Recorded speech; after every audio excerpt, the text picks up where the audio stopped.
कहानी लेखन। कहानी लिखना एक कला है।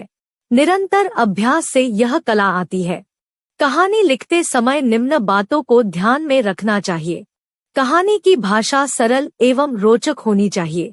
कहानी के वाक्य छोटे छोटे एवं एक दूसरे से जुड़े होने चाहिए। कहानी का मेल रोचक एवं प्रभावशाली होना चाहिए। कहानी के अंत में उससे मिली सीख या शिक्षा भी लिखनी चाहिए। एक साहसी रूपा। पाठशाला में एक नई लड़की ने प्रवेश लिया। उसका नाम था रूपा। वह बहुत सुंदर थी, कुछ घमंडी भी थी। एक दिन पिकनिक का कार्यक्रम बना। रूपा सबसे पहले स्कूल पहुंच गई। पिकनिक का जो स्थान चुना गया था वह एक झील के किनारे था। सभी लड़कियां वहां पहुंच गई।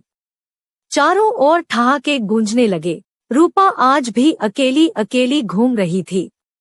अन्य लड़कियां उससे बच रही थी। अचानक एक तेज आवाज गूंजी, बचाओ बचाओ।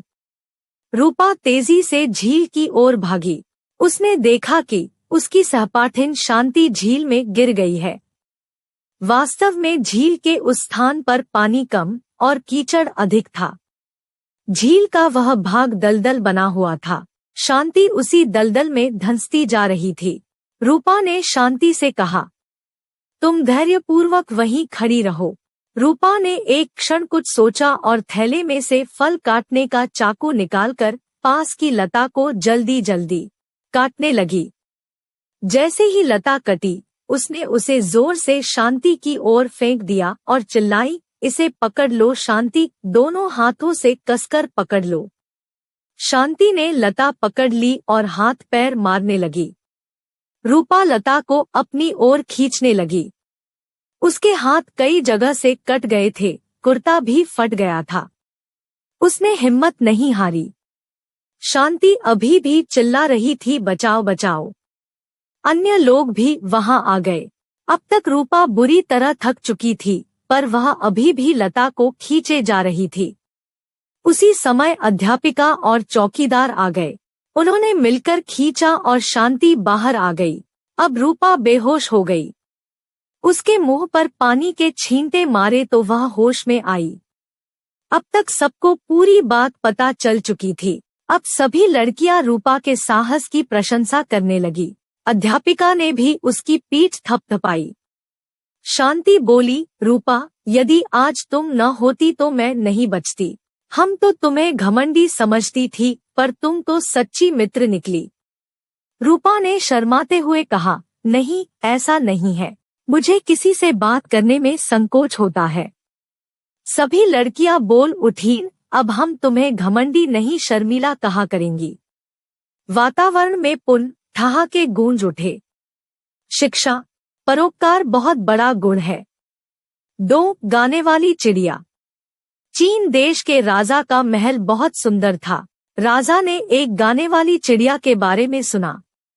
यह चिड़िया महल के पास वाले जंगल में रहती थी और बहुत मधुर स्वर में गाती थी।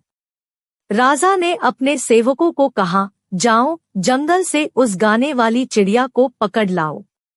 मैं उसका गाना सुनूंगा। सेवक उस चिड़िया की तलाश में निकल गए।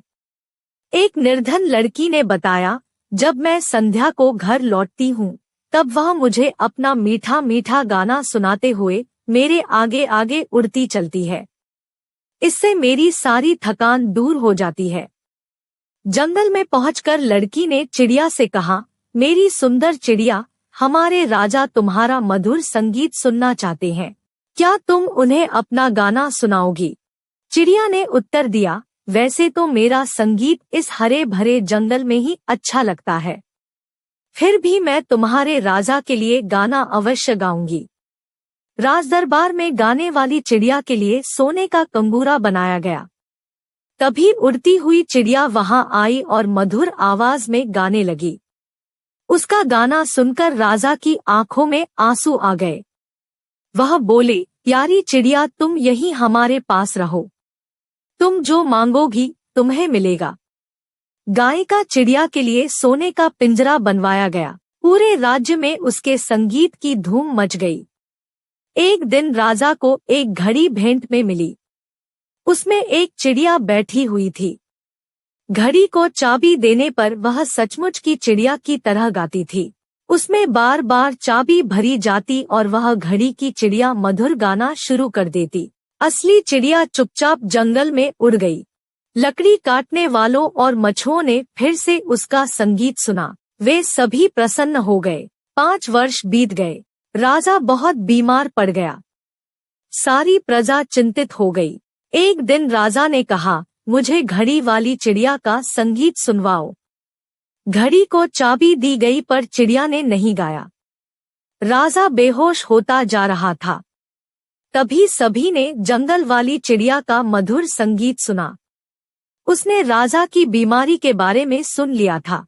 वह राजा को अपना संगीत सुनाने आ पहुंची थी। जैसे जैसे वह गाना गाती, राजा की बेहोशी दूर होती चली गई। अब राजा बोला, प्यारी चिड़िया मेरे पास लौट आओ। नहीं, चिड़िया बोली, मुझे लकड़ी काटने वालों और मछुओं को भी अपना संगीत सुनाना है। हाँ, मैं तुम्हारे यहाँ प्रतिदिन आकर तुम्हें अपना संगीत सुनाऊंगी। आप जल्दी ही ठीक हो जाएंगे। धीरे धीरे राजा ठीक हो गया। सारे राज्य में खुशी की लहर दौड़ गई।